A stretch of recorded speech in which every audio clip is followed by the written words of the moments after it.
आजादी का अमृत महोत्सव।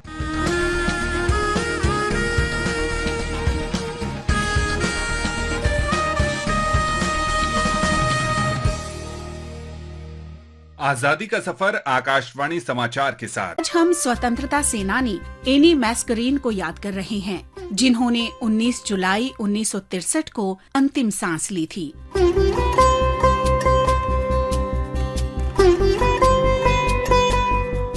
1930 के दशक में त्रावणकोर रियासत में लोकतांत्रिक सरकार के लिए लोगों की आवाज बुलंद हो रही थी। अंततः 1938 में त्रावणकोर राज्य कांग्रेस का गठन हुआ। एनी मैस्करीन, अक्कम्मा चेरियन और रोजम्मा पुन्नोस के साथ त्रावणकोर राज्य कांग्रेस में शामिल होने वाली पहली महिला।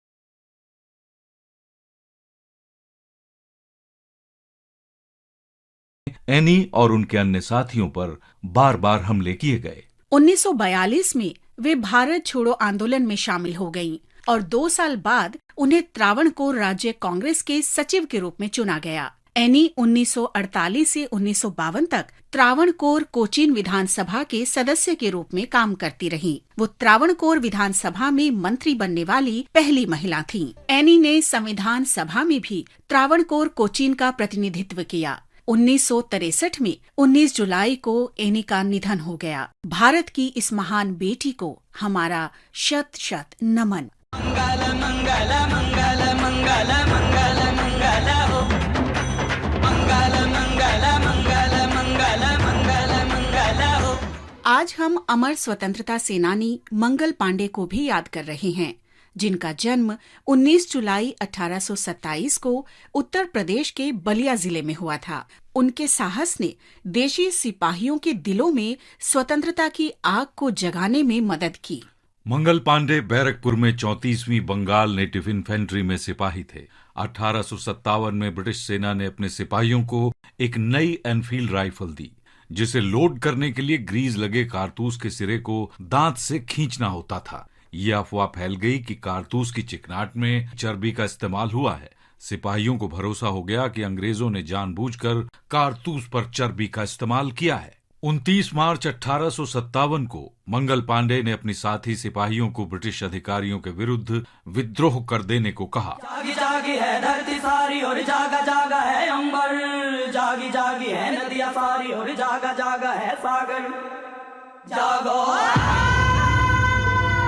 मंगल पांडे ने 2 अधिकारियों पर हमला किया और प्रतिरोध किए जाने पर खुद को गोली मारने की कोशिश की, लेकिन ब्रिटिश सैनिकों ने उन्हें गिरफ्तार कर लिया। तुरंत ही उनके मामले की सुनवाई हुई और मंगल पांडे को मृत्यु दंड सुनाया गया। कोर्ट मार्शल के बाद 8 अप्रैल 1857 को उन्हें बैरकपुर में फांसी दे दी गई। इस घटना के 1 महीने बाद 10 मई 1857 को मेरठ में सिपाहियों ने विद्रोह कर दिया और इसने 1857 की आजादी की पहली लड़ाई को जन्म दिया।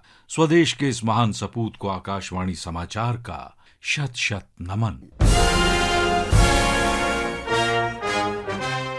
19 जुलाई 1905 को वायसरॉय कर्जन ने बंगाल के विभाजन की घोषणा की। उस समय बंगाल ब्रिटिश भारत का सबसे बड़ा प्रांत था और इसमें वर्तमान बांग्लादेश, बिहार और ओडिशा के कुछ हिस्से शामिल थे। अंग्रेजों ने प्रशासनिक सुविधा के कारण बंगाल को विभाजित करने का तर्क दिया, जबकि असलियत में इस विभाजन के पीछे ब्रिटिश अधिकारियों और व्यापारियों के हित जुड़े थे। वास्तव में ब्रिटिश शासन का उद्देश्य बढ़ते राष्ट्रवाद के प्रभाव को कम करना और बंगाली लोगों को विभाजित करना था।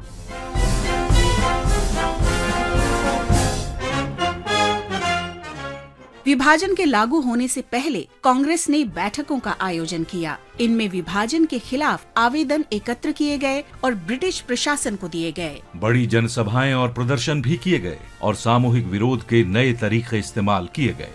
इसी दौरान कृष्ण कुमार मित्रा ने अपनी पत्रिका संजीवनी के माध्यम से विदेशी वस्तुओं के बहिष्कार का पहली बार खुलकर आह्वान किया। अंग्रेजी हुकूमत ने लोगों की मांग नहीं सुनी और 19 अक्टूबर 1905 को बंगाल का विभाजन कर दिया गया। लोगों ने बंटवारे के खिलाफ बड़े पैमाने पर विरोध प्रदर्शन किया। ब्रिटिश शासन लोगों को विभाजित करना चाहता था, लेकिन लोगों ने इसका जवाब एकजुट होकर दिया और ऐसे शुरू हुआ स्वदेशी आंदोलन, जिसने अंग्रेजों को हिलाकर रख दिया था।